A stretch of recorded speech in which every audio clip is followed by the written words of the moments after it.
Amateur Traveler is in its 20th year now, but can you imagine if I had people on the show who had never been to the destination, but had just read about it or seen a movie about it? That wouldn't make any sense at all, and you wouldn't listen. We all know how important it is to receive advice from people who know a destination to get the most authentic local experience. And a great option for experiencing this is Explore Worldwide and their authentic small group adventures, led by local tour leaders, perfect for solo travelers who want to meet like minded people with a desire for adventure. I'm often an independent traveler, but two of my last three trips were with small group tours because they organize everything and it's a lot easier. If you want to recreate the tour I did to Malta, they have a Malta and Gozo Discovery Tour. I'm intrigued by one of their tours called A Taste of Sicily. The company again is Explore Worldwide, and visit exploreworldwide.com to learn more. And thanks to Explore Worldwide for sponsoring this episode of Amateur Traveler. The nights are long, the days are short, and the weather is chilly to downright cold, depending on where you are. It's a good time to slip into a Quince iconic Mongolian cashmere sweaters, which start at only $50. You can treat yourself to everyday luxury at an affordable price with Quince. If you really want to dive into luxury, you can check out their leather handbags, washable silk shirts, and European linen sheet sets. Whatever you're looking for at Quince, all the prices are 50 to 80% less than similar brands, and they do that by partnering directly with top factories and cutting out the middleman. They only work with factories that use safe, ethical, and responsible manufacturing processes. And of course, they use premium fabrics and finishes for that luxury feel in every piece. But you've already heard me rave about my Quince travel pants. Treat yourself this winter without the luxury price tag. Go to quince.com/traveler for 365-day returns plus free shipping on your order. That's QUINCE.com/traveler to get free shipping and 365-day returns. Quince.com/traveler. And thanks to Quince for sponsoring this episode of Amateur Traveler. Got my bags packed, I'm on a roll. I'm heading out there and I'm ready to go. I'm looking real good in my passport photo. Oh, no. 15 hours. Amateur Traveler episode 686. Today the Amateur Traveler talks about forts and monasteries, cave chapels and castles, and the world's two largest wine cellars as we go to the country of Moldova. Welcome to the Amateur Traveler. I'm your host, Chris Christensen. Let's talk about Moldova. I'd like to welcome to the show Christina Lutcan from findingelevation.com, which is a mindfulness website, but she is also from Moldova originally and come to talk to us about her home country, her original home country, country of origin, Moldova. Christina, welcome to the show. Thank you so much for having me, Chris. I feel like I could have possibly said that more awkwardly, but I think that was awkward enough. So you were born in Moldova, but don't live there now. Yes, I was born and raised, and I left when I was 19, and I'm currently in Canada. So first of all, where is Moldova? I'm not sure that everybody can even put it on a map. Yeah, that's a very valid question. And throughout the years, I was just thinking I should just make a card. You know, every time I introduce myself to someone, I just give them the card and they're like, hey, this is where it is. Because the second question, when everybody finds out that I'm from Moldova, is where is that? So I'm quite used to it already. Has anyone ever accused you of making up a country? Well, not yet, but I'm still kind of thinking it might happen in the future. But it's actually in Eastern Europe, settling right next to Ukraine and Romania. So it's a very small country. Okay. And in fact, as I went to mispronounce your name, you had to tell me the Romanian pronunciation of it. So the language there, at least the language you spoke, was Romanian. Yes, we do have a few letters that are not used to in the American side. We have a few extra letters in our alphabet that we are using it quite often. Okay. And then why should someone travel to Moldova? Well, first of all would be because nobody really goes there. So technically, if you're looking for a country that it's still very cultural and it's still not tainted by tourism, because tourism tends to, when people go to one country and they go in massive numbers, the culture kind of gets lost in between.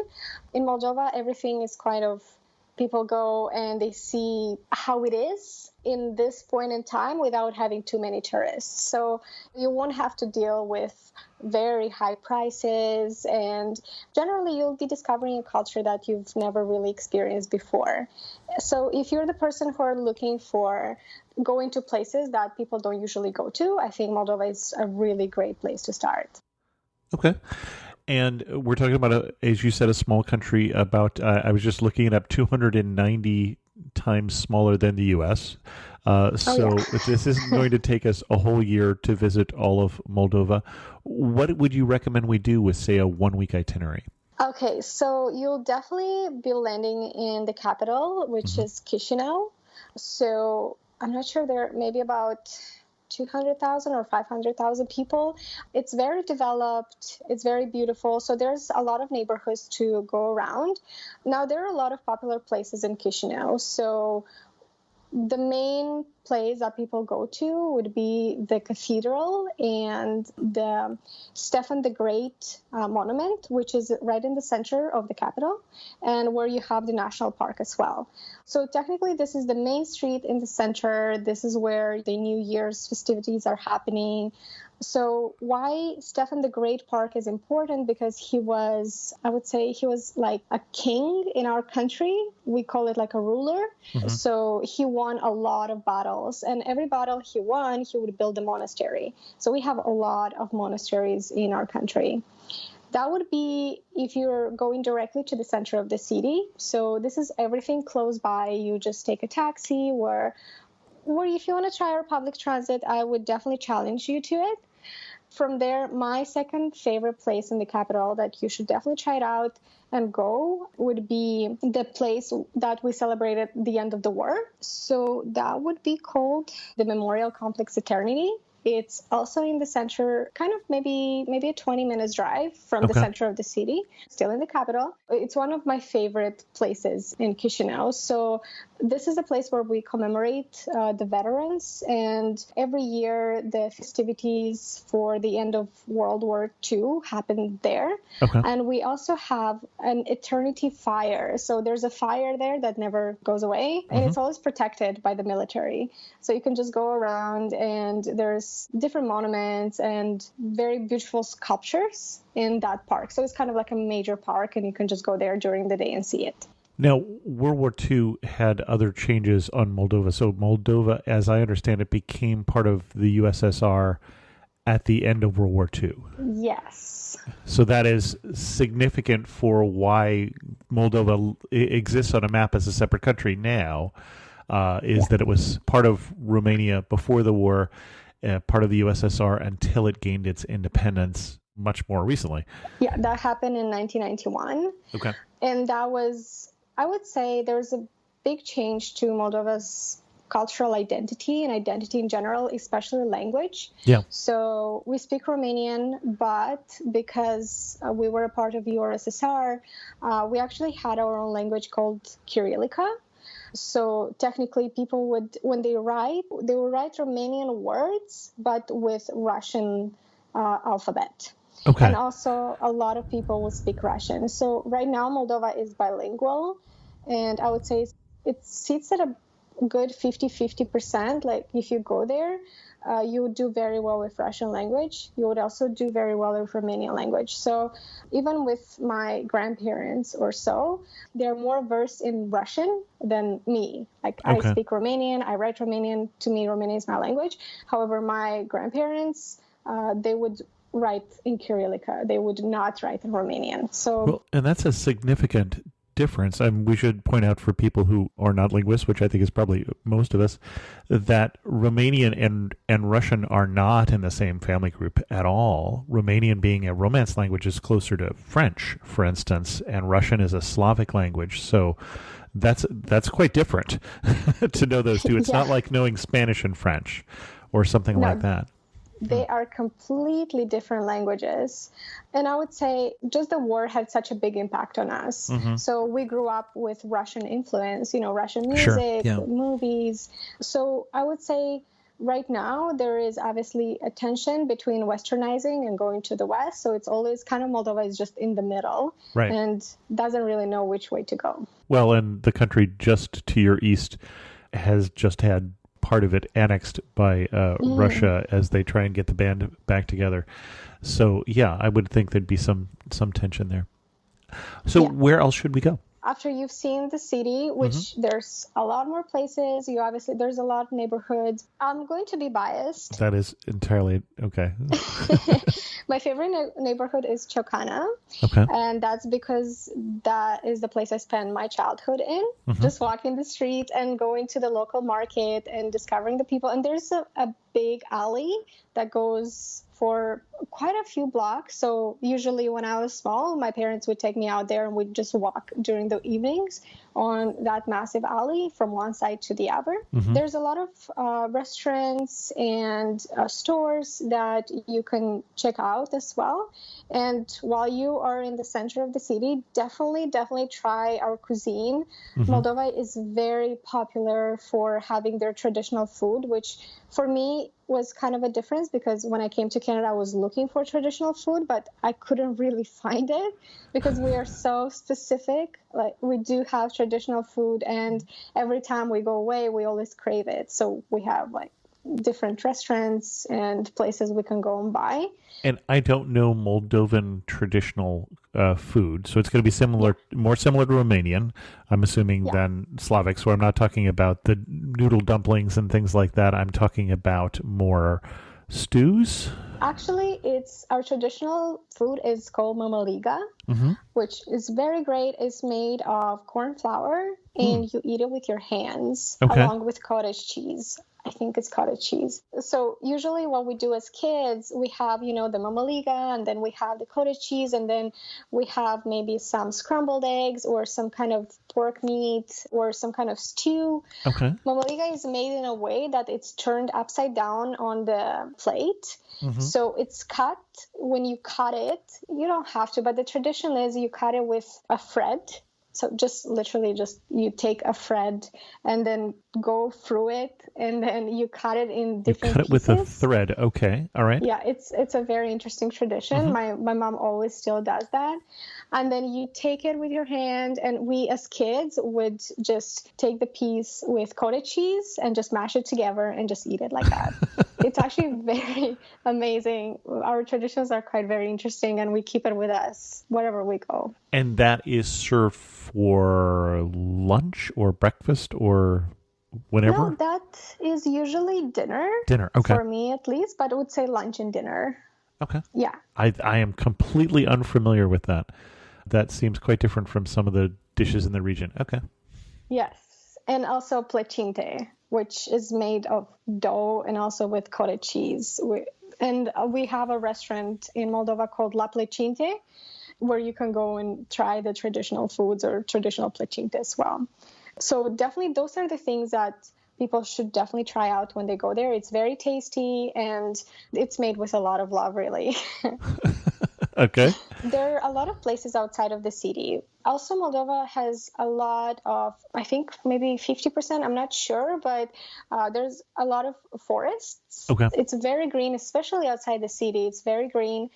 There's a few beautiful places to visit. So first of all, obviously the monasteries. We do have a lot of them. The most popular ones that people go to, they're Capriana, there's Saharna. Saharna has, I think, a few small waterfalls, and then Tsipova and Hinku. So technically people there would go in the morning, will listen. I would say Moldova is Christian Orthodox. So people do go to churches and monasteries. So they will go in the mornings and then just go around the grounds and just explore the nature around the grounds for the monasteries. Okay. My favorite place in Moldova that I would recommend anyone to go to because it's absolutely beautiful, it's called Orheul Vechi, which in translation is Old Orhei. So kind of like Orhei. So Orhei. Okay. So this is an incredible historical and archaeological complex. There are massive hills, there are small caves all around, and there's a small church on a cliff. So when you go in it, it's kind of you're in a valley and you have all this massive hills all around you in a circle. And then you keep going and go up to the church that is on the top of the hill. Last time I went there, you can actually take a taxi from the bottom to the top, which consisted of the horse carriage that you can literally just take this guy who has a horse and a carriage and jump in it, and he's going to take you to the top. And Okay. me as a local, to me, that was such an incredible experience. I would definitely recommend it to everyone. And there's a lot of caves in the area, very small, tiny ones. And then the church is very small. So you would be going down it's caved in interior, going down to the basement. Oh, somehow. I see. Okay. It's very small and it's really beautiful to visit. Now, another beautiful thing about Old Orhe is the actual village in the area. So don't stop at the church there, but go out into the city as well, and into the village. Another thing that I missed to point out, where the small church is at the top of the cliff, there's a cross. Usually the saying is you have to make a wish at the cross and it will come true. I went there twice and I would say, yeah, my wishes came true. Maybe I worked at them. But if you're there, just take this with you and make a wish. And who knows, maybe will come true. It's a very beautiful kind of tradition. Well, and I was looking at pictures of this and reading about this as you were talking about it. And so we're talking about this church being on these bluffs in a crook in the river is one of the reasons why you were saying it's so pretty, but that also meant it was very defensible. So we're in the site of fortresses going back to BC, those old Dacian fortresses and fortresses destroyed by the Golden Horde. So, I mean, there's been something here for quite a long time. Yes, and it's right what you pointed out. There is this river called Route. That's what makes this place even more special. And it's just, if you check the pictures, they're just breathtaking. They're very beautiful, and it's always been such a joy just to go visit. Okay. As I mentioned, definitely don't stop there. Go out into the village. There's traditional homes, traditional wells. You'll see how people live their day-to-day lives. Just regular people, not tourists or so. You'll see what the culture is like, and you'll just see authenticity and genuinity. There's a few beautiful restaurants in the area as well that their menus are all traditional foods. So if you're there, check it out. Well, and just to put this on the map, so we're only about an hour's drive from the capital still at this point. So this is still in the range of a day trip if we want to do it as a day trip, or would we do this on the way someplace else? I would say this would be a day trip. Okay. Well, you can go even further, I think, to Bolt. So Bolt is another city in the area, but you'll have to stay there because it's just a bit. Yeah, that's about 3 hours away, farther. It looks like, yeah. Yeah. If you want to kind of take it out of the city and go somewhere else. Okay. Another thing that I really enjoyed seeing there's a museum. It's a traditional house, so you can see how the culture was before, even like hundreds of years before. So the traditional house is really nice to visit. Our people really like the carpet, so they would make carpets before, so it's such an integral part as well. And I remember in that museum house you can actually sleep as well on a traditional Moldovan bed, which is called soba, that gives you heat. Oh, okay. Yeah. which does bring up that this is a country that gets a little chilly in the wintertime. Yes. When are you recommending we go? What time of year? Oh, summertime. Okay. Yes. Actually, June to August are the warmest times of the year. However, if you know local, I would really recommend to go around Easter time. We do have beautiful traditions around Easter. People would wake up at 3 a.m, go to the church. There's just very intricate tradition around Easter, I think, for about 1 or 2 weeks. So it's something very beautiful to experience with a local. And this usually happens in spring, maybe around April or May. Yeah, well, Easter would be the first Sunday after a full moon in spring. Something like that, yes. It's always changing. That is the rule for Easter, unless you've got a Yeah, different rule in Moldova. But I think that's a larger rule within Christendom. So yeah. excellent. Where to next? You can also try to go to Soroka, which we do have a fortress, so it's called the Soroka Fortress. And if you want to dive more or want to practice your Russian more, I would say Bolt. It's the second largest city after Chisinau. Okay, you threw me a fortress and then you just went away. I love history, and so fortresses are just the exact kind of thing I would like to do. So let's stop there for a second before we go on. So Okay. that's up on the border with Ukraine, a little further Yes. north. Yeah. So it's located on the river Dnistru. Hmm. So Moldova is situated between two rivers. So we have Dnistru and Prut. Prut belongs to Romania, so we don't really have access to it. Dnistru, we have access to it. And Soroka is located on the Dnistru or Dniester River as well. Okay. And so this is a castle, basically. We're talking about something built in the 1499, I think is the year that I was seeing. So something with crenellations on the walls and things like that. Okay. Yeah, and it's also established by Stephen the Great. Got it. Okay. Is our he's definitely left a lot of beautiful cultural influences in our country. Mm-hmm. Well, and in my quick understanding of reading his history is that he's sort of responsible for there being a Moldovan identity from keeping other people out. Yes. Okay. I mean, being such a small country, yes, he was such an iconic person. Mm-hmm. He really had a lot of battles just to keep people out and preserve our national identity. Okay. The second largest city would be Belt. So you'll be going up north. I think it's about 3 hours, so probably a 2-day trip. I would say for there, it's better kind of to know in terms of language would be Russian. I think it's more widely spoken.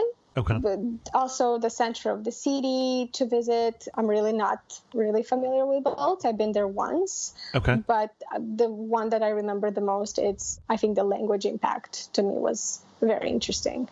So one of the things that happened after places were annexed by the Soviet Union is they tended to bring in people from other parts of Russia. So I'm guessing that happened more here because there's more of a Russian influence, is what you're saying. And so food's going to be different, culture is going to be different. I would say culture kind of stays the same. Okay, And interesting. I would say food as well, but the language would be a bit different.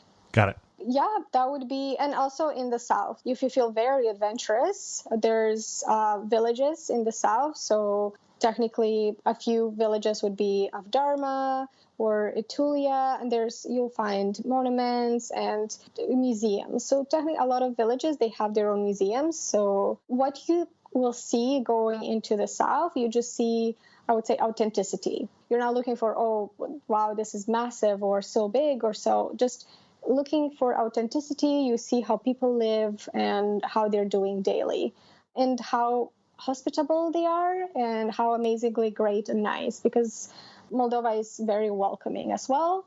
It's a very small country, so they're always happy to have travelers coming in and discovering the beautiful country that it is. And one of the things I'd have to say that I was surprised the more I heard about Moldova is the wine heritage, because we are in a cooler region, but of course this used to be part of Romania. Romania was part of Rome, so it's got a wine heritage going back 2,000 years or so. Yes, I completely forgot to mention this, but we do love our wine, and it's great.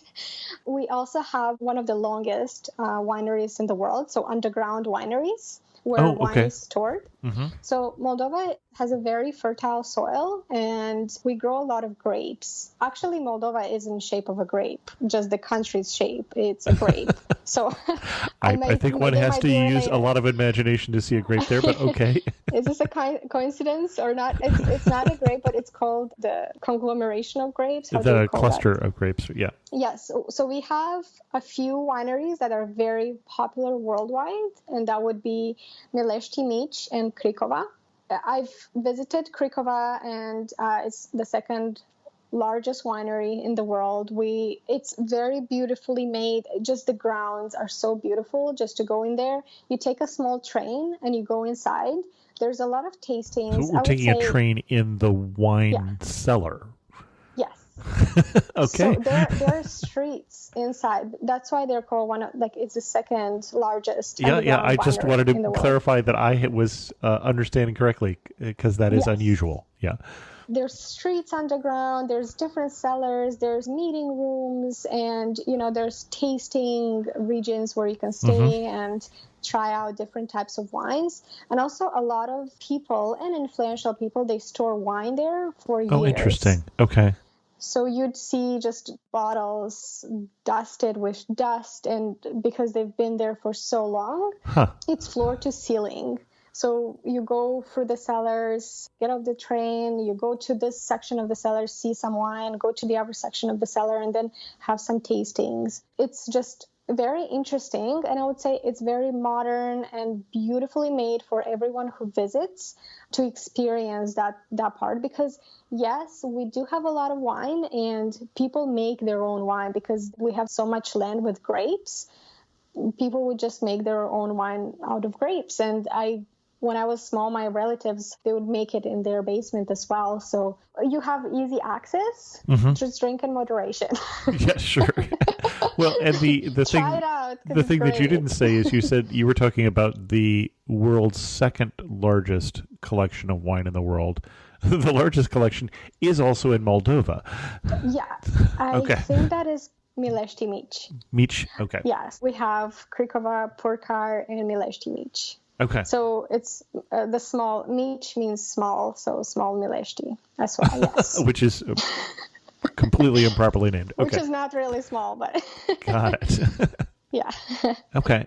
Which is also, and both of these are relatively close to the capital city. Oh, yes. I mean, Moldova is a very small country. Right. It won't take you days to go from one side to the other. It's really, in terms of even wineries, it's a day trip. In terms of monastery, it's a day trip. Or Warhavik, it's a day trip. So everything can be done as day trips as well. Okay. Well, and I say that that's what surprised me about Moldova. Are there other things that I don't know that would be even more surprising? Well, our traditions, in terms of if you have a chance to go Easter time You or mentioned traditional wedding, Okay. that I think would be very interesting to see. We have some beautiful traditions. Are there other times of year that you miss being in Moldova? I think if you want to experience the changing of the season would be fall as well. Okay. If you get out of the city, it's very beautiful to see the season changing. Okay. Well, one of the questions I usually ask at the end, and I'm going to pull it up to this part of the conversation, is if you're standing in the prettiest spot in Moldova, where are you standing? What are you looking at? For me, it would be Orhavik, the old Orhay. Oh, the old Orhe. Okay. Yes. You're standing up by the church looking out on the village and the valley? And the valley, yes. Got It's just breathtaking. Excellent. Is there any other places that you really recommend people get to in Moldova? In terms of transportation, I would recommend to rent a car. Okay. Try our public transit. However, outside of the city, renting a car is the way to go. Mm-hmm. And my advice, if you go to Moldova and it's your first time and you probably, you might not come back, try the traditional food. Okay. Be open-minded with people, because our culture is generally, if you walk on the street, people won't necessarily smile at you, or if you smile at people or ask them something, it's a bit more reserved. So be considerate and don't think like, hey, you're rude. It's just how the culture is. And I would say that's typical with former Soviet Eastern European countries. Exactly. I would expect that here, but I would also expect that elsewhere. It's because it's very different from the Western culture. Mm-hmm. So people actually, when they know you, they're very nice and very welcoming, and they will help you with anything and will give you so many things to explore in the area. But if they don't know you, they will just be a bit shy, to say the least. Be open-minded and discover a place. Yes, try the wineries, go outside the city, just explore the center of the capital. If you like nightclubs, clubs, we have a very wonderful scene in that. Oh, and also give it a try to our traditional music. Go to a local concert. There's a song that the whole globe knows, which is the Numa Numa Ye song that was originally from Moldova. Okay. But I would just, if you want to even dive even deeper, our traditional songs, just the folklore, it's very different from what you've heard probably. So listen when you're there and explore more, just to Okay. get into the culture a bit more. And then, last question: if you had to summarize Moldova in 3 words, what 3 words would you pick? Cultural, beautiful in a nature way. The nature is very beautiful, and being very welcoming. Okay. Just people, very cultural, welcoming, and it's very beautiful in places to see, and it's for you to come and enjoy it. There's not a lot of tourists coming in, so if you want to discover a country in its natural state, that would be a great place to go. Excellent. Our guest again has been Christina Lutcan from findingelevation.com. And as we said at the beginning, that is not a travel site, so we're not going to send you to the best blog post there on Moldova. Yes. But Christina, thank you for coming on Amateur Traveler and talking to us about your love for Moldova. Thank you so much for having me. In news of the community, I wanted to give you an update on the iTunes enhanced version of the show. I've mentioned a couple times on the air here that I've got some problems with producing that going forward because Apple has discontinued the software that I used to create that. In fact, they discontinued it a number of years ago. I double-checked, and the version of the GarageBand that I'm using is 4 major versions ago, and it's from 2011. So it's only barely from the decade that we just finished here.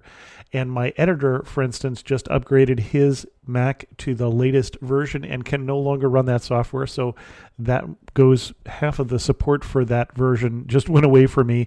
And so I have to do it myself. I am trying to find software so I can do the same thing with the enhanced version, but in the MP3 format that most of you are now subscribed to.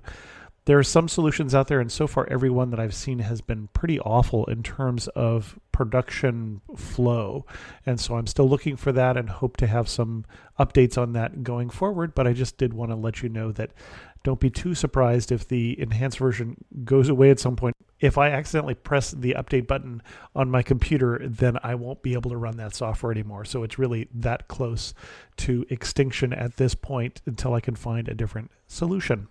One other change to the show that I'm hoping to make this year is I've had a number of people who have requested a Patreon version of Amateur Traveler. That is, to be able to support Amateur Traveler using a regular Patreon contribution. And I'm looking at doing that here in the first part, probably the first quarter of 2020. But I'm looking for ideas of what I can provide you of value, whether it be special episodes on something, on topics, for instance, in travel, or first access to Amateur Traveler trips. If you have ideas on that, I'm going to start a thread in the Amateur Traveler Facebook group. That's facebook.com/Amateur Traveler to discuss what kind of things would be of value to you, the listener, so that we can potentially get that started. And again, I'm doing that because people have requested that they would like to be able to support the show. There will still be a free version of the show as well. With that, we're going to end this episode of Amateur Traveler. If you have any questions, send an email to host@amateurtraveler.com, or better yet, leave a comment on this episode at amateurtraveler.com. And thanks so much for listening. I got to see one more cathedral. I got to sit in one more cafe. I know that I should